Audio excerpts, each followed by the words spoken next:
प्रेम से बोलिए प्रिय भक्तगणों, सूर्य देवता की जय। जय सूर्य देव, हे भुवन भास्कर नियमित बने, निश दिन धरती पर आते रहो। आर्य महादेव पितरों तक सबके श्रद्धा भाव ले जाते हो। हे देव, तुम ही सम्मुख हो, सतत सब में नव प्राण दे जाते हो। नमस्कार प्रिय भक्तगणों, स्वागत है आप सभी का आपके अपने चैनल ज्ञान अर्थ में। आप सभी का दिन शुभ और मंगलमय हो। श्रोताओं, आज वैशाख मास का रविवार है। रविवार भगवान सूर्य देवता को समर्पित होता है। आज के दिन श्रद्धा भाव से जो भी साधक सूर्य भगवान की कथा का रसपान करते हैं, उनके किस्मत के बारे नारे हो जाते हैं। सूर्य के समान भाग्य चमक उठता है। तो आइए ध्यान लगाकर रसपान करेंगे सूर्य देव की पावन एवं चमत्कारिक व्रत कथा। द्वापर युग की बात है। भगवान श्री कृष्ण एक बार अपनी बुआ कुंती के आश्रम काम्य वन में पहुँचे। उस समय पांडव लोग वनवास कर रहे थे। भगवान श्री कृष्ण ने कहा, बुआ जी, मैं तुम्हें वनवासी वेश में देखकर दुखी हो जाता हूँ। मुझे सदैव इस बात की चिंता लगी रहती है कि पता नहीं अब दुष्ट दुर्योधन का प्रहार तुम्हारे ऊपर हो जाए। अतएव इस विपत्ति से छुटकारा पाने के लिए तुम भगवान सूर्य नारायण की आराधना करो। भगवान सूर्य ही सब जीवों के नियंता और प्राण हैं। उनके तेज से ही जीवों का उद्धार होता है।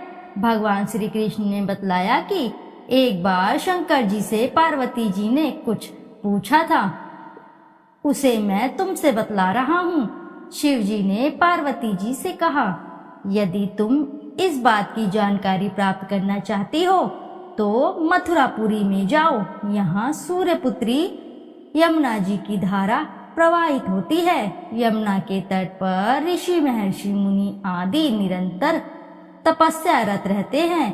भगवान रुद्र की आज्ञा से पार्वती जी कालिंदी यमुना के तट को चल पड़ी। कुछ ही दूर जाने पर उन्हें रास्ते में रोती बिलखती एक स्त्री दिखी। उसने बतलाया कि उसका नाम कुसुमवती है और उसका निवास कुसुमावर वन के बीच में है।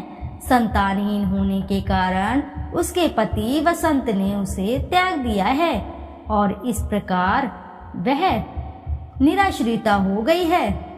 पार्वती जी उस स्त्री को साथ ले आगे चली कि उन्हें रोती हुई एक दूसरी स्त्री मिली। उसने बतलाया कि मेरा नाम गंगा है। मेरे पति महाराज शांतनु ने पुत्रों के जीवित न रहने के कारण मुझे अपमानित किया, जिससे मैं दुखी होकर घर चली आई हूँ।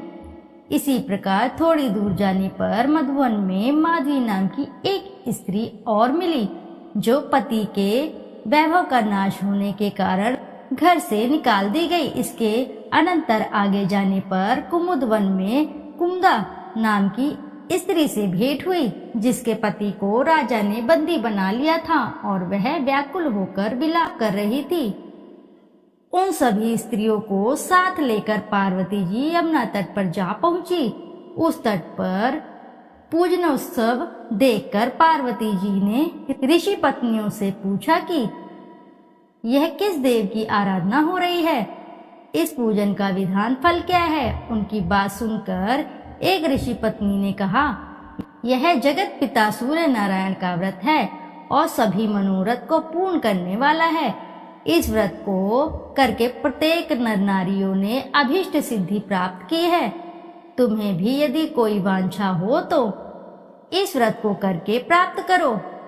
ऋषि पत्नियों से ऐसी बात सुनकर पार्वती जी अत्यंत प्रसन्न हुई और उस व्रत के विधान तथा फल को जानकर शिव जी के पास लौट आई। पार्वती जी ने इस व्रत को करके विघ्ननाशक गणेश जी जैसा पुत्र को प्राप्त किया। इति शुभम। जोर से बोलिए प्रिय भक्तगणों, जय सूर्य नारायण भगवान की। प्राचीन काल में एक बुढ़िया रहती थी। वह नियमित रूप से रविवार का व्रत करती। रविवार के दिन सूर्योदय से पहले उठकर बुढ़िया स्नान आदि से निवृत्त होकर आंगन को गोबर से लीप कर स्वच्छ करती। उसके बाद सूर्य भगवान की पूजा करते हुए रविवार की व्रत कथा सुनकर भगवान सूर्य को भोग लगाकर दिन में एक समय भोजन करती। सूर्य भगवान की अनुकंपा से बुढ़िया को किसी प्रकार की चिंता व कष्ट नहीं था। धीरे धीरे उसका घर धन धान्य से भरता रहा। उस बुढ़िया को सुखी देखते हुए उसकी पड़ोसन उससे बुरी तरह जलने लगी। बुढ़िया ने कोई गाय नहीं पाल रखी थी, अतः वह अपनी पड़ोसन के आंगन में बंधी गाय का गोबर लेकर आती। पड़ोसन ने कुछ सोचकर अपनी गाय को घर के भीतर बांध दिया। रविवार को गोबर न मिलने से बुढ़िया अपना आंगन नहीं लीप सकी। आंगन न लीप पाने के कारण उस बुढ़िया ने सूर्य भगवान को भोग नहीं लगाया और उस दिन उसने स्वयं भी भोजन नहीं किया। सूर्यास्त होने पर बुढ़िया भूखी प्यासी सो गई। रात्रि में सूर्य भगवान ने उसे स्वप्न में दर्शन दिए और व्रत करने की तथा उन्हें भोग न लगाने का कारण पूछा। बुढ़िया ने बहुत ही करुण स्वर में पड़ोसन के द्वारा घर के अंदर गाय बांधने और गोबर न मिल पाने की बात कही। सूर्य भगवान ने अपनी अनन्य भक्त बुढ़िया की परेशानी का कारण जानकर उसके सब दुख दूर करते हुए कहा, हे माता, तुम प्रत्येक रविवार को मेरी पूजा और व्रत करती हो। मैं तुमसे अति प्रसन्न हूँ और मैं तुम्हें ऐसी गाय प्रदान करता हूँ जो तुम्हारे घर आंगन को धन्य धान्य से भर देगी, तुम्हारी सभी मनोकामनाएं पूरी करेगी। रविवार का व्रत करने वालों की मैं सभी इच्छाएं पूरी करता हूँ। मेरा व्रत करने व कथा सुनने से बांझ स्त्रियों को पुत्र की प्राप्ति होती है। स्वप्न में उस बुढ़िया को ऐसा वरदान देकर सूर्य भगवान अंतर्धान हो गए। प्रातः काल सूर्योदय से पूर्व उस बुढ़िया की आंख खुली तो वह अपने घर के आंगन में सुंदर गाय और बछड़े को देखकर हैरान हो गई। गाय को आंगन में बांधकर उसने जल्दी से उसे चारा लाकर खिलाया। पड़ोसन ने उस बुढ़िया के आंगन में बंधी सुंदर गाय और बछड़े को देखा तो वह उससे और अधिक जलने लगी। तभी गाय ने सोने का गोबर किया। गोबर को देखते ही पड़ोसन की आंखें फट गई। पड़ोसन ने उस बुढ़िया को आसपास न पाकर तुरंत उस गोबर को उठाया और अपने घर ले गई तथा अपनी गाय का गोबर वहां रख आई। सोने के गोबर से पड़ोसन ने कुछ ही दिनों में धनवान हो गई। गाय प्रतिदिन सूर्योदय से पूर्व सोने का गोबर किया करती थी और बुढ़िया के उठने के पहले पड़ोसन उस गोबर को उठाकर ले जाती थी। बहुत दिनों तक बुढ़िया को सोने का गोबर के बारे में कुछ पता ही नहीं चला। बुढ़िया पहले की तरह हर रविवार को भगवान सूर्य देव का व्रत करती रही और कथा सुनती रही, लेकिन सूर्य भगवान को जब पड़ोसन की चालाकी का पता चला तो उन्होंने तेज आंधी चलाई। आंधी का प्रकोप देखकर बुढ़िया ने गाय को घर के भीतर बांध दिया। सुबह उठकर बुढ़िया ने सोने का गोबर देखा, उसे बहुत आश्चर्य हुआ। उस दिन के बाद बुढ़िया गाय को घर के भीतर ही बांधने लगी। सोने के गोबर से बुढ़िया कुछ ही दिनों में बहुत धनी हो गई। उस बुढ़िया के धनी होने से पड़ोसन बुरी तरह जल भूनकर राख हो गई और उसने अपने पति को समझा बुझाकर उस नगर के राजा के पास भेज दिया। राजा को जब बुढ़िया के पास सोने के गोबर देने वाली गाय के बारे में पता चला तो उसने अपने सैनिक भेजकर बुढ़िया की गाय लाने का आदेश दिया। सैनिक उस बुढ़िया के घर पहुंचे। उस समय बुढ़िया सूर्य भगवान को भोग लगाकर स्वयं भोजन ग्रहण करने वाली थी। राजा के सैनिकों ने गाय और बछड़े को खोला और अपने साथ महल की ओर ले चले गए। बुढ़िया ने सैनिकों से गाय और बछड़े को न ले जाने की प्रार्थना की। बहुत रोई, बहुत चिल्लाई, लेकिन राजा के सैनिक नहीं माने। गाय व बछड़े के चले जाने से बुढ़िया को बहुत दुख हुआ। उस दिन उसने कुछ भी नहीं खाया और सारी रात सूर्य भगवान से गाय व बछड़े का लौटाने के लिए प्रार्थना करती रही। सुंदर गाय को देखकर राजा बहुत खुश हुआ। सुबह जब उस राजा ने सोने का गोबर देखा तो उसे आश्चर्य का ठिकाना न रहा।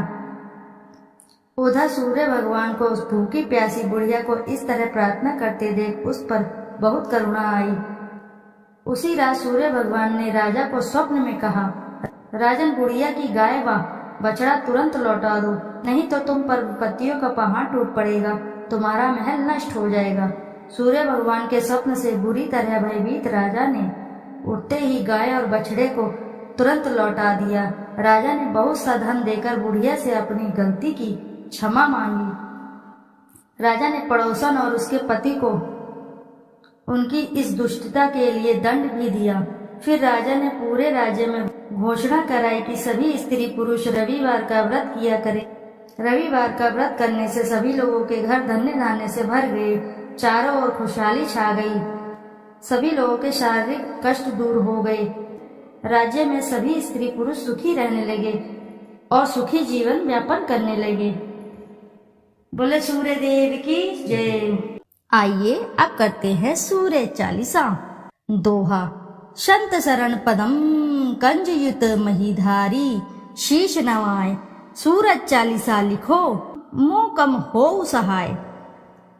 जयति जयति सूर्य भवाना, तब महिमा श्रुति वेद बखाना। सब सुख खानी भगति तब स्वामी, प्रणतारती उर अंतरयामी। अद्भुत ज्योति कला छवि भारी, तीन लोक से शोभा न्यारी। युग सहस्त्र योजन परवासा, अतुल तेज बल अतुल प्रकाशा। कुंडल ललित हार गल राजे, शोभा निरखी मदन मन लाजे। श्वेत पदम अरु चक्रही धारे, सकल जीव को तुम रखवारे। उदय भय त्रिभुवन तम भागे, तजी निद्रा सब जीव ही जागे। नित्य कर्म सब लोगन करी, निज निज धर्म कर्म अनुसरहि।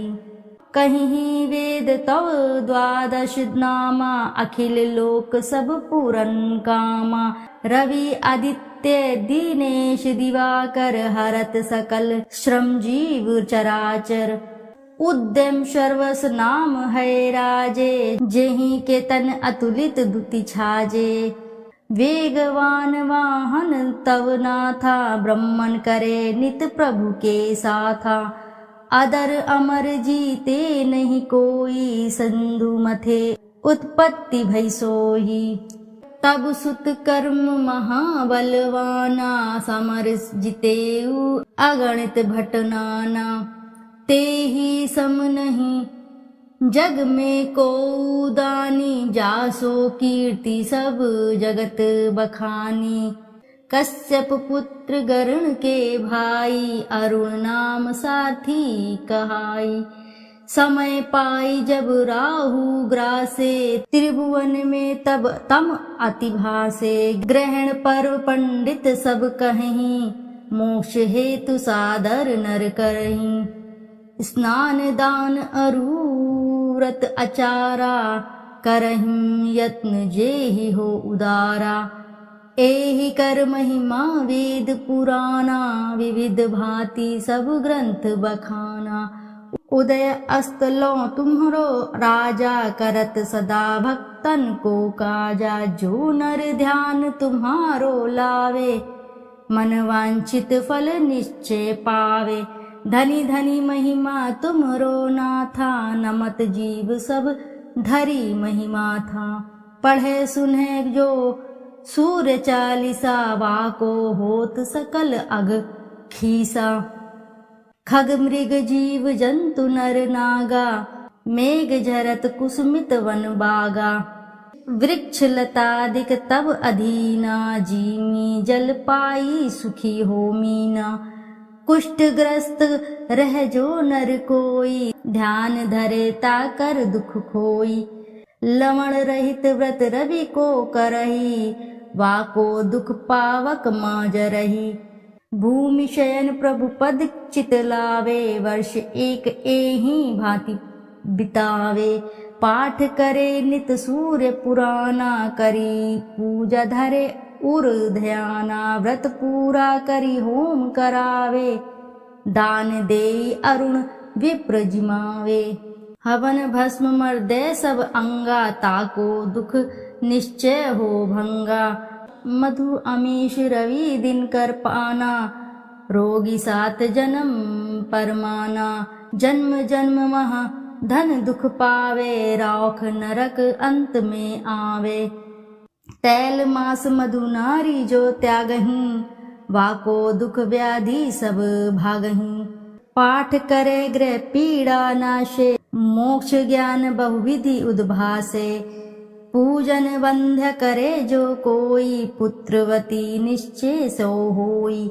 नेत्रहीन जो प्रभु चित लावही, दिव्य दृष्टि निश्चय सो पावही। विद्या धन बल जो नर चहही, सो सब भांति सकल सुख लयही। जो ये चरित सूर्य को गावे, अंत समय तब धाम सिधावे। श्रद्धा भक्ति धारी ही ये, पाठ करे मन लाए। सुख संपत्ति बहु भोग करी, सो तब धाम सिधाए। संत शरण को तनय हूँ, शिवदत्त मिश्र सुनाम। देवरिया मंडल बसूं, धाम मझौली ग्राम। सूर्य चालीसा रचेऊ, तुम्हारो है आधार। भाद्र मास की पूर्णिमा, करहूं कृपा दतार। प्रिय भक्तगणों, प्रेम से बोलिए जय सूर्य नारायण की। श्रोताओं, यदि आपको कथा अच्छी लगी है तो वीडियो जरूर लाइक करें, साथ ही चैनल को सब्सक्राइब करें और एक बार अपनी सच्ची श्रद्धा के साथ कमेंट बॉक्स में जरूर लिखें जय सूर्य भगवान की। फिर मिलते हैं आपसे ऐसी किसी नई कथा कहानी में। जब तक के लिए नमस्कार श्रोताओं।